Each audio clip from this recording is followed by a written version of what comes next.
नमस्कार, आप देख रहे हैं हम लोग और मैं हूं नगमा। प्रधानमंत्री 500 और 1000 के नोट को बंद करने के ऐलान के बाद चले गए हैं जापान और यहां पर देश में कुछ अफरा तफरी है। इसे आर्थिक सर्जिकल स्ट्राइक कहा जा रहा है। ब्लैक मनी रोकने की दिशा में एक ऐतिहासिक कदम है। बल्कि तमाम जो प्रेस हैं देश के बाहर, उन्होंने भी कहा कि बहुत बड़ा क्लीन अप है ये, ऐसा पहले नहीं हुआ। सरकार कह रही है कि वो प्लास्टिक मनी से पैसों के लेन देन को बढ़ाना चाहती है, लेकिन सोशल मीडिया से लेकर कुछ विपक्ष की पार्टियां भी सवाल उठा रही हैं कि बीजेपी ने अपने लोगों को पहले ही नोटबंदी की खबर लीक कर दी। केजरीवाल अब ट्वीट करने लगे हैं और कहा है कि ऐसा बयान देते हुए पंजाब बीजेपी के एक नेता के ट्वीट का हवाला दिया। कांग्रेस ने भी सवाल पूछा है कि काला धन रोकना है तो 1000 का नोट बंद करके 2000 क्यों शुरू किया जा रहा है, फिर तो घूस देने में और आसानी होगी। एटीएम बैंकों के बाहर लंबी लाइन है। अभी मोदी सरकार के इस साहसिक फैसले के क्या परिणाम होंगे, दूरगामी परिणाम हो सकते हैं, ये जानने की कोशिश करेंगे हम लोग। क्या प्रॉपर्टी की कीमतें जमीन पर आएंगी, क्या घूसखोरी और दूसरे तरह के भ्रष्टाचार पर लगाम लगेगा, और ये पक्का है कि नकली नोटों पर फिलहाल रोक लग जाएगी। ये तमाम बातें तो हैं। मेरे साथ पैनल पे नितिन सेठी हैं, senior associate editor Business Standard, Ambikanand Sahay senior journalist, Praveen Jha professor of economics JNU, और राजेश शर्मा बीजेपी लीडर हैं और former national convener CSL BJP. Lucknow से मेरे साथ समाजवादी पार्टी की प्रवक्ता जूही सिंह जुड़ रही हैं। जनता बहुत त्रस्त है। अभी भी आज भी जब मैं ऑफिस आ रही थी तो जो लाइन्स हैं ATM के बाहर, उसमें कहीं कोई कमी नहीं आई है। वो लाइन बिल्कुल सर्पेंटाइन क्यू जिसे कहते हैं, उस तरह की लाइन दिखाई दे रही है। और छोटे बड़े तमाम ATMs में, बैंक के बाहर लोग सुबह 3 बजे 5 बजे से लाइन लगाए हुए हैं। तो ये जो अफरा तफरी है, हो सकता है पैनिक है, ज़रूरत नहीं है, लेकिन ये अभी जारी है। और इस बीच अब जो लोगों के पास थोड़े बहुत पैसे थे वो ख़त्म हो गए हैं, तो छोटी दुकानें बंद हो रही हैं क्योंकि सामान बिक नहीं पा रहे हैं। अब ये फैसला पहले दिन आया, मुझे बहुत खुशी थी, मुझे अभी भी खुशी है कि एक बड़ा कदम है ब्लैक मनी को रोकने के लिए। धीरे धीरे छोटी छोटी समस्या नजर आ रही है। प्रधानमंत्री ने आगाह किया था कि साथ दें आप, समस्या तो होगी। तो आपको खुशी है कि इस कदम उठाया गया या परेशानियां ज्यादा हो गई हैं? मोदी जी बहुत अच्छे प्राइम मिनिस्टर, वो हमें 15-15 लाख रुपए दे रहे थे बाहर से। आज उन्होंने हमें ये दिया है कि उसका रिजल्ट अच्छे दिन। आज कोई किसान, कोई मजदूर खेत का, कोई वर्कर काम नहीं कर पा रहा है, कोई भी किसी भी वर्क को ले लीजिए, पत्थर तोड़ने वाला, वो बैंक की लाइन पे लगे जी या क्या करे, वो कोई भी आदमी, हर किसी के साथ ये है। छोटा बिजनेस करने वाला, तो आपको ये लग रहा है कि ये मुश्किल आ रही है गरीबों बहुत का? मुश्किल आज लग रहा है कि हम कौन सी कंट्री में हैं, कौन सी आजादी है। लेकिन काला धन रोकने के लिए ये कदम उठाना जरूरी था, ऐसा आप मानते हैं? आप में से बाकी लोगों को माइक देंगे आप? मैम, काला धन ख़त्म हो, वापस आए, ये एक अच्छी बात है, इसको हर हिंदुस्तानी चाहेगा। लेकिन हम इसको स्टेप बाय स्टेप भी कर सकते थे। जैसे आपने 1000 का नोट बंद करा, 500 का बंद करा, तो हम 1000 का बंद कर देते, 500 का रोक सकते थे। उससे क्या होता कि हमें जितनी परेशानियों का सामना करना पड़ रहा है शायद वो ना करना पड़ता। क्योंकि एकदम दोनों नोट बंद होने से छोटा नोट अपने आप मार्केट में रुक गया है। जैसे मैं एक गृहिणी हूँ और मैं मार्केट जाती हूँ सब्जी लेने के लिए, और वहाँ 60-65 रुपए की अगर मैं सब्जी ले रही हूँ या 30-35 रुपए की सब्जी ले रही हूँ, तो वो मुझे कहाँ से खुला देगा? उसके पास छुट्टे नहीं है। तो बड़ी समस्या व्हाट्सएप पे आजकल बहुत तरह तरह के व्हाट्सएप मैसेजेस आ रहे हैं। उनमें से एक ये जो सेक्शन है गृहिणियों का, जो पैसे अपने पतियों से बचा कर रख लेती हैं और जमा करती हैं नहीं, मुझे सुनकर शुरू में हंसी आई थी और ताज्जुब हुआ था, पर ये एक जेन्युइन प्रॉब्लम है। और बहुत सारी औरतें घर में शायद पैसे जमा करती हैं और ऐसे हजारों हजार या लाखों जमा करके रखती हैं, और पति को नहीं पता है, क्योंकि पता होगा तो वो लेके उसको बर्बाद कर देंगे। तो अब जो वो समस्या है, उसको क्या करें, वो कैसे जमा करें, कैसे बताएं कहाँ से पैसा आया है, किस सोर्स का पैसा है वो? देखिए, जब वो एक सीमा तो है ही ना कि 2 लाख तक 2.5 लाख तक आप कर सकती हैं, तो उसमें कोई दिक्कत नहीं, वो अपने आप में कोई समस्या नहीं। वो बैंक में डालना ही नहीं चाहती कि फिर वो पता चल जाएगा कि बैंक में। सवाल तो ये है कि अब डालना ही पड़ेगा, मजबूरी तो है ही। अब तो आप उसका और कुछ कर ही नहीं सकते सिवाय उसको जो है। अब अगर इसको भी आप काला धन कहें तो बड़ी अजीब सी बात है। ये किस्म की फोर्स सेविंग जो हमारा एक कल्चर रहा है अपने देश में, वहाँ पे ये बात वाजिब है। खास करके जो निम्न मध्यम वर्ग के लोग होते हैं, मजदूर, अब हम सभी लोग जानते हैं कि एक टेंडेंसी होती है उस पैसे का गलत इस्तेमाल हो जाता है कई बार। तो बड़ी मुश्किल से बचाती हैं वो। इसलिए इसके लिए उनको पुरस्कार मिलना चाहिए। पुरस्कार मिलने की बजाय लंबी मार पड़ गई उन पे। तो उस तरह से उसको देखना चाहिए। लेकिन देखिए, पहली बात जो आप बार बार कर रही हैं, एक साहसिक कदम है, महत्वपूर्ण कदम है, वो अपने आप में एक भारी गलतफहमी है। साहसिक कदम नहीं है, कोई साहसिक कदम नहीं है ये, जिसको मैं कहूंगा कि वो थोथा चना बाजे घना वाली बात है। मैं इसलिए कह रहा हूं कि अगर आप देखें कि हिंदुस्तान में जो है टोटल करेंसी हमारी, जो है टोटल करेंसी हमारे जीडीपी का तकरीबन वो 12% के आसपास वैल्यू के हिसाब से, उसका 86% जो है वो 500 और 1000 के नोट थे।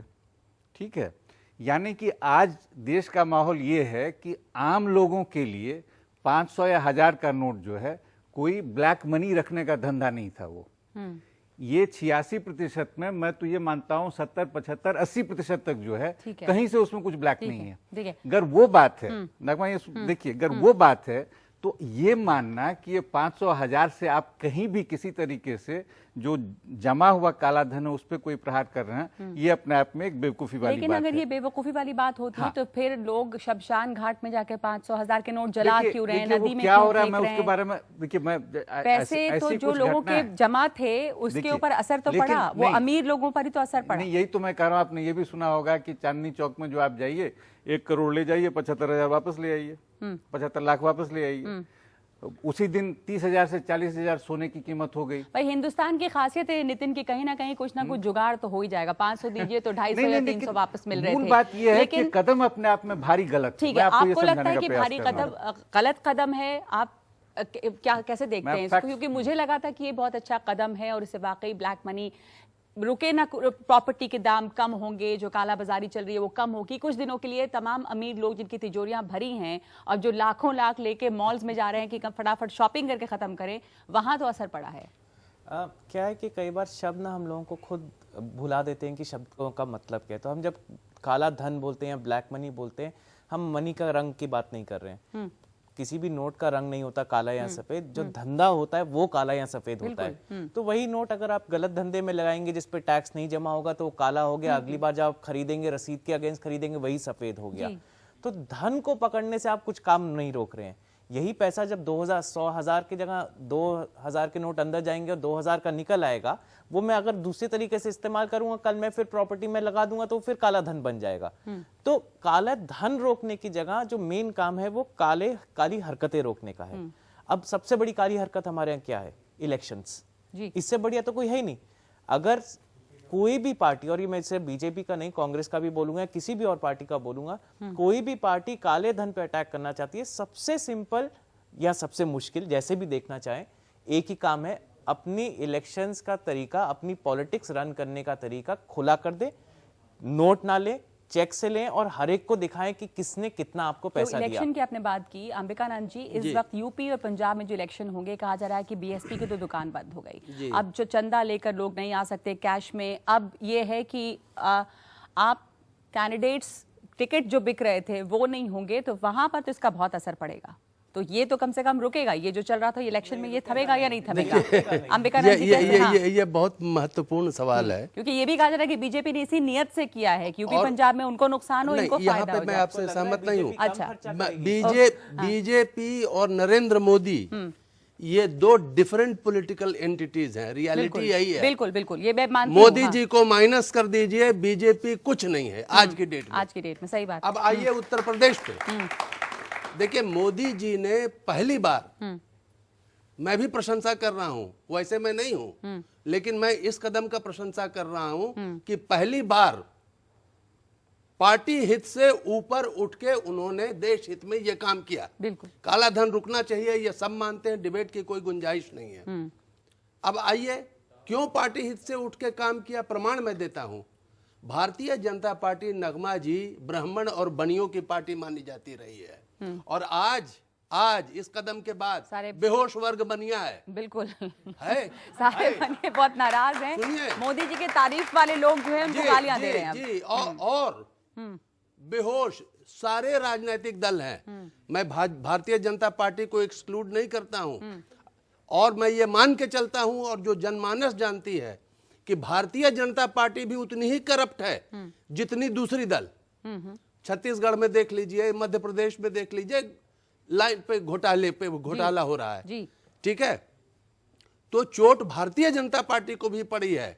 और आज उत्तर प्रदेश की हालत है कि चीजें जो अंग्रेजी में हम कहते हैं स्टैंड स्टिल, जैसे इलेक्शन मशीनरी से तेल गायब हो गई हो रातों रात। हाँ। वो कैश का धंधा है चुनाव लड़ना, इलेक्शनियरिंग। जी। तो बहुत जबरदस्त प्रभाव है, दूरगामी प्रभाव है। एक प्रभाव पे मैं विशेष ध्यान सबका आकर्षित करना चाहूंगा कि मैं इसको अच्छा कदम इस राजनीतिक दृष्टिकोण से इसलिए भी मानता हूं, जैसा भाई साहब कह रहे थे कि भ्रष्टाचार की जननी तो राजनीतिक पार्टी से शुरू होती है।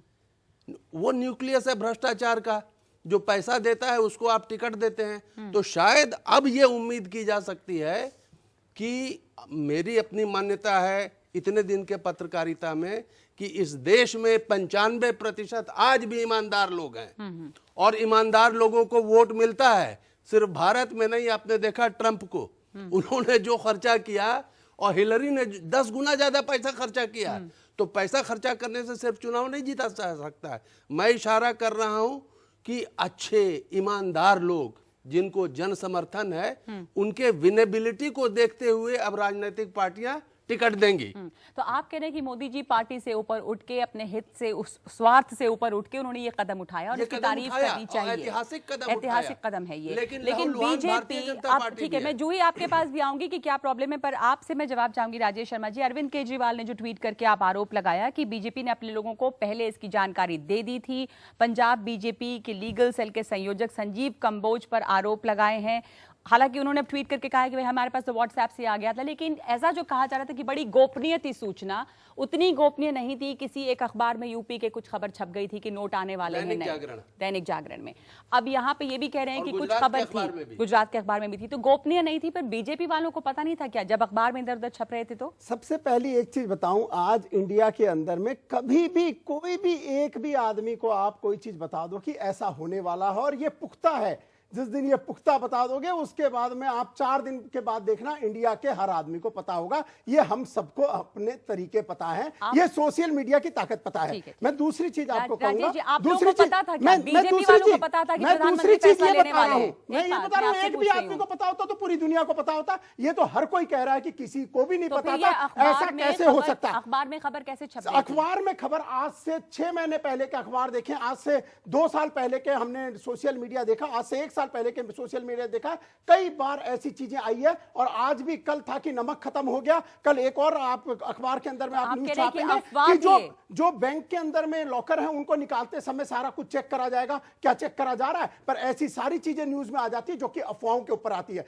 और इन चीजों का लोगों को अगर पता होता तो लोग अपने तरीके बनाते हैं। और कई लोग कहते हैं कि इसके बारे में पहले बता देना चाहिए। राजेश जी, कहीं पे कोई आग होगी तो धुआं उठता है, तो अफवाह थी तो कहीं सुगबुगाहट तो होगी जो ये अफवाह फैलने लगी। सोशल मीडिया में कुछ चीजें आ रही थी, अगर सुगबुगाहट होती तो आज ये तो सोशल मीडिया तो समाज का सबसे बड़ी आईना चीज है। मैं आपको बता रहा हूं, अरविंद केजरीवाल जिनको ये पता चल जाता है कि मेरे को नरेंद्र मोदी जी मरवाने वाले हैं, अरविंद केजरीवाल जिनको ये पता चल जाता है कि इस देश के जितने भी जजेस हैं उनके फोन टेप हो रहे हैं, क्या उनको ये भी नहीं पता चल पाया? ये शर्म की बात है, ये झूठ है, ये बरगलाना है। जूही, मैं आपसे पूछ रही हूँ जूही जी कि ब्लैक मनी पर शुरू में सब लोगों ने तारीफ की, और जो कहा अंबिकानंद जी भी कह रहे हैं कि कम से कम मोदी जी स्वार्थ से ऊपर उठकर ब्लैक मनी पर उन्होंने बहुत बड़ा हमला किया है। जापान में जाके उन्होंने कहा कि पहली बार दिख रहा है कि लोग चवन्नी नहीं डालते थे गंगा में, अब तो नोट डाल रहे हैं 500,000 के, तो बेईमानों को वो नहीं छोड़ेंगे। अखिलेश ने कहा कि कुछ वक्त देना चाहिए था, लेकिन है सवाल कि अगर वक्त देते तो जो उसका मकसद था वो ही खत्म हो जाता। लोग अपने पैसों को अभी भी ठिकाने लगा रहे हैं कोई ना कोई बहाने, तब तो और मौका मिल जाता। अच्छा कदम आप मानेंगे इसको, या समस्या क्या है?